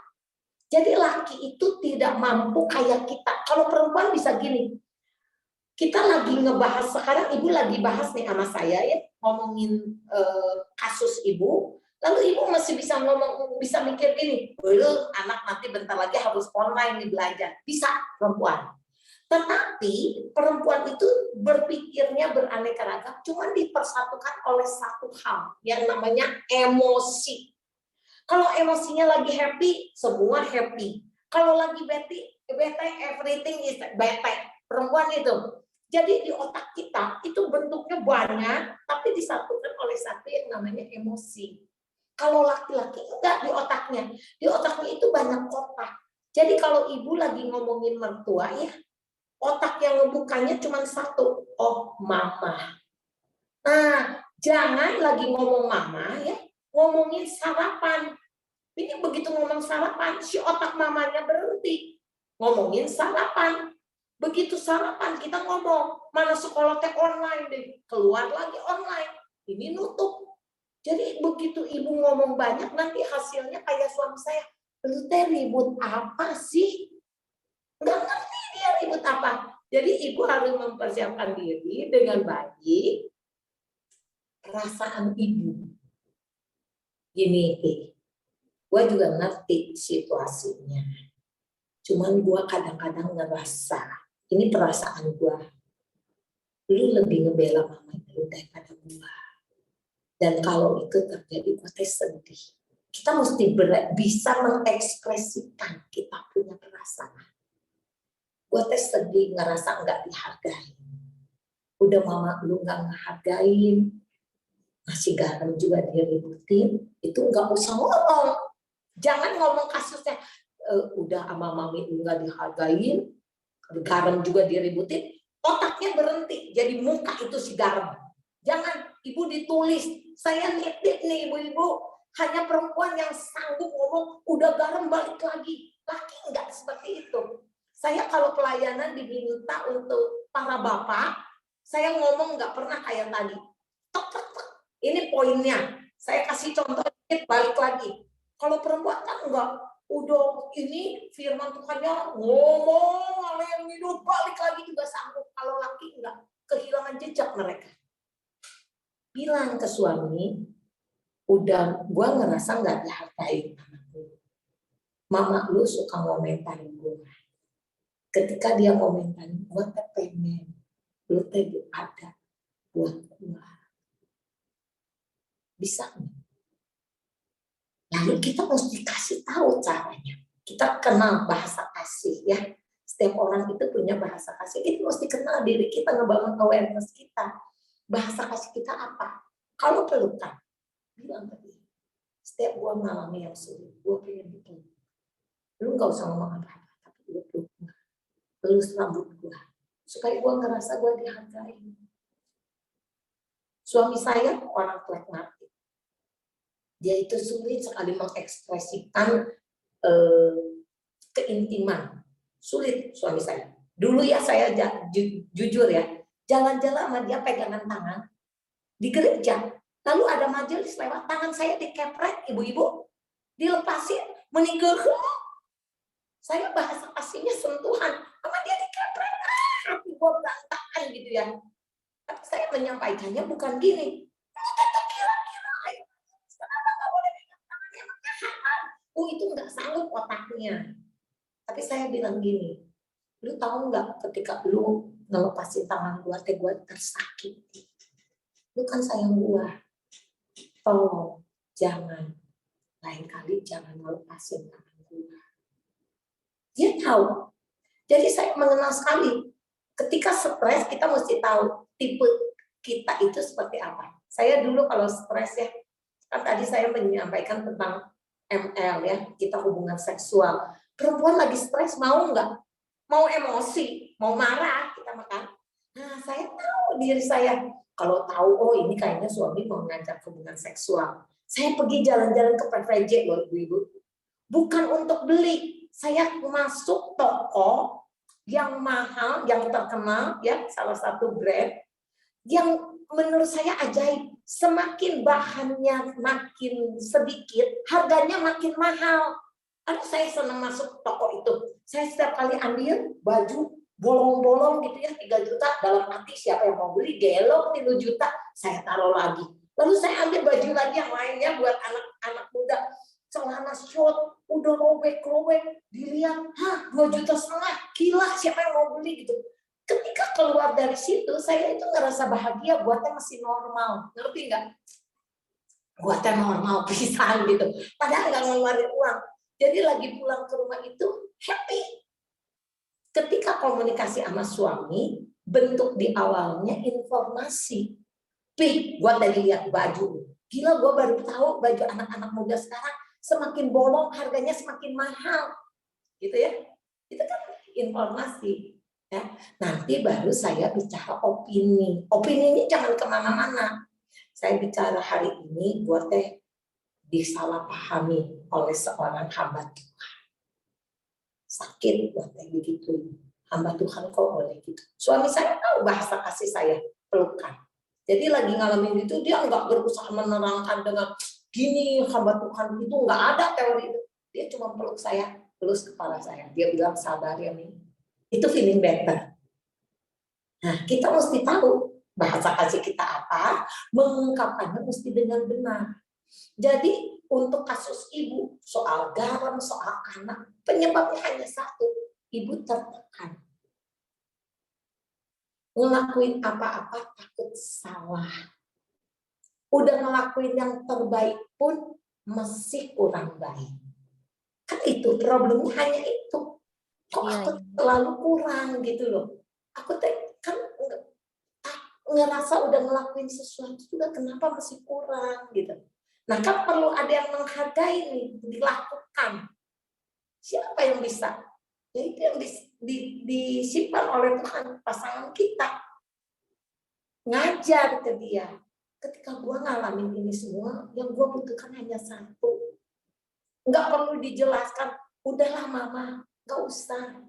Gue hanya ingin dipeluk. Gue ingin ada yang ngomong bahwa yang gue lakukan itu cukup.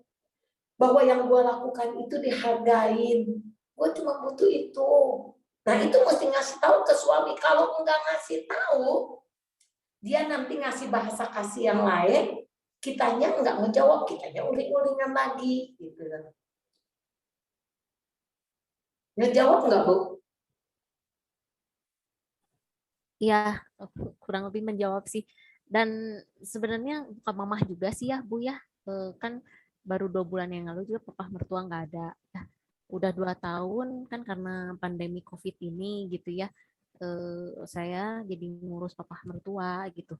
Memandiin, sampai gantiin pampers, sampai semua saya cuma sama Mbak gitu di rumah. Karena kan emang waktu awal jatuhnya papa mertua Januari 2020 itu belum COVID ya. Jadi kita tuh masih nerima suster home care gitu. Tapi pas semenjak Maret diketahui ada COVID-19, suster home care itu sama saya langsung di stop gitu. Karena kan takut bawa virus kan itu dari Boromius ya Bu ya, gitu. Sampai sekarang kadang-kadang si suami tuh menyentil masalah ini gitu ya Bu ya. Saya tuh udah sampai doa dan udah kesel. Sedangkan cici ipar sama jadi kokoknya punya istri si Musoh yang ngomong kayak gini, udah kan suami namanya Henry, udah Hen, kamu teh kurang beruntung apa si Nat teh mau ngurusi papa gitu, sampai nyebokin sampai apa gitu ya, cicinya aja teh cewek mah ngerti gitu ya Bu ya. Tadi si suami mah cuma ngomongnya teh ya ada, terus ngomongnya teh nyakitin gitu ya Bu ya. Ya ada gue mah bukan butuh kayak gitu, udah gue mah istri teh bukannya butuh untuk ngasuh orang tua gue, udah gue mah pengennya teh ngasuh ke gue sama ke anak-anak. Kata saya teh kurang apa lagi gitu ya Bu ya, sok kesel gitu dimasakin iya, ngurus anak-anak semua bener, sekolah online apa ini itu, anak-anak juga nggak ngerti pelajaran saya ngasih, apalagi kan anak yang paling gede SD kelas 4 gitu ya. Pelajaran matematika kadang-kadang nggak ngerti, oke, udah habis makan malam, misalnya jam 7 sampai jam 8, saya batasin sampai setengah 9, saya belajarin tuh anak, apa, misalnya Sunda atau apa, ya kurang apa lagi, sok aku ngertiin gitu ya. Udah kamu mah, waktu teh, banyak kesita, gitu-gitu. Iya, oke. Jadi kesel gitu lah Bu. Ya, jadi hal-hal seperti itu yang perlu dikomunikasikan dengan pasangan kitanya. Kalau misalnya masih ada pertanyaan dari Mama, dari Natalia, nanti mungkin bisa minta tolong sekolah untuk minta nomor handphone saya. Boleh. Bu Natalia? Ya, boleh. Ya. Iya. Ibu Isyad lagi buru-buru nggak ini? Sudah ditunggu waktunya atau gimana? Ya, ini aku lagi mau teruskan dengan handphone, kalau boleh. Boleh, silakan masuk aja Bu, langsung soalnya nggak di accept langsung bisa masuk. Soalnya ini masih ada beberapa pertanyaan lagi. Ya silakan. Kira-kira menarik nih Bu ya, ada satu dari Mami May Nancy nih ya. Bu, kalau pertengkaran yang terjadi karena perselingkuhan, rasanya sulit untuk kembali seperti dulu lagi. Apa yang harus saya lakukan karena sekarang bertahan pun karena mikirin anak-anak. Ya, kalau untuk khususnya untuk perselingkuhan, memang pertama itu perlu waktu. Kita harus sadar, kita itu amat sangat membutuhkan waktu untuk memulihkan. Namun untuk mencapai satu yang disebut kita bersedia untuk mengambil mengambil sikap, itu harus dimulai dengan sebuah langkah. Bersedia nggak untuk memaafkan dan kembali untuk menata pernikahan. Sebab kalau tahapan memaafkan itu, saya ini live dulu yang ini ya, supaya di-unmute dulu Bu. Oh iya, karena untuk mengampuni itu bukan artinya melupakan. Banyak orang yang salah paham. Mereka berkata yang namanya mengampuni itu artinya melupakan. Segala kejadian trauma di dalam kehidupan kita itu nggak ada yang bisa dilupakan. Itu disimpan oleh memori otak kita. Jadi yang bisa kita lakukan adalah satu, yaitu melepaskan kesempatan untuk membalas dendam. Melepaskan kesempatan untuk membalas perbuatan dia. Itu yang sebetulnya disebut pengampunan. Jadi pengampunan itu kita bicara tentang orang-orang yang apa ya? Orang yang melepaskan kesempatan untuk ngebales gitu. Nah, perlu waktu, sungguh perlu waktu. Saya mengerti sekali yang seperti ini. Sebab kalau enggak ya, kalau kita misalnya enggak menyadari hal ini, kita akan kejebak terus-terusan. Salah satu yang perlu kita sadari antisipasinya adalah jangan memelihara di dalam pikiran kita itu satu kesempatan untuk apa ya? Untuk terus memikirkan hal itu. Karena kalau orang udah disakiti ya, terus kita terus mikirnya itu maaf seperti kanker. Orang sakit kanker ya, stadium awal kan nggak kelihatan apa-apa. Tetapi begitu kita terus biarin dipiara pikiran itu, kalau udah stadium lanjut menyebar kemana-mana. Nah, yang disebabkan oleh perselingkuhan, yang disebabkan oleh suami kita, jangan sampai membuat kita itu merasa bahwa oh nggak apa-apa, udah gua disakitin, mikir lagi. Begitu kita terus-terusan berpikir kepada dia, ya, yang dia perbuat itu lama-lama kayak kanker. Nanti ngerembet ke anak-anak, ngerembet ke dalam spiritual kita, ngerembet ke dalam pertemanan kita. Kita menjadi orang yang penuh kepahitan karena dipelihara. Kesatu, perlu waktu. Perlu waktu untuk belajar mengampuni. Memang untuk sesi pengampunan ini ada sesinya sendiri. Saya berharap ibu yang tadi bertanya kalau bersedia nanti menghubungi sekolah bisa kontak saya ya. Karena perlu dibantu Bu.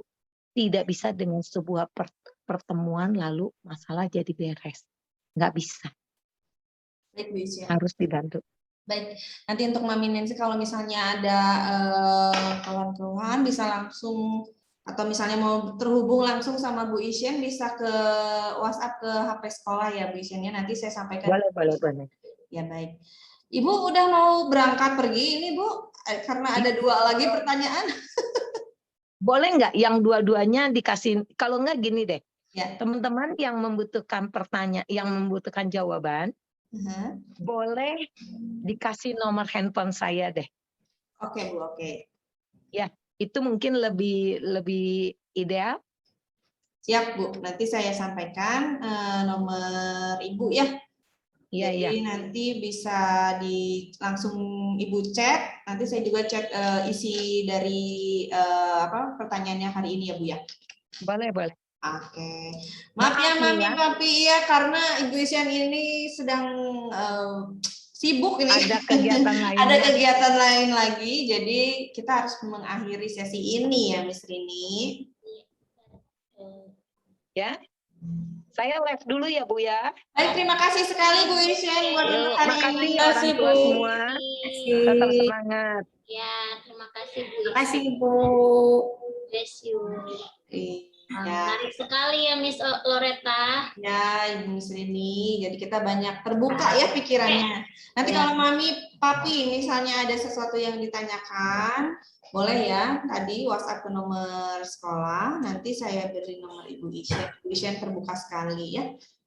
Oke, kita akan tutup Miss acara kita kali ini.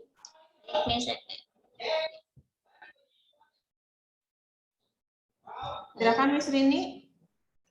Ya, mari kita tutup dalam doa. Ya, mari kita berdoa. Tuhan Yesus, terima kasih buat pertemuan kami hari ini, Tuhan.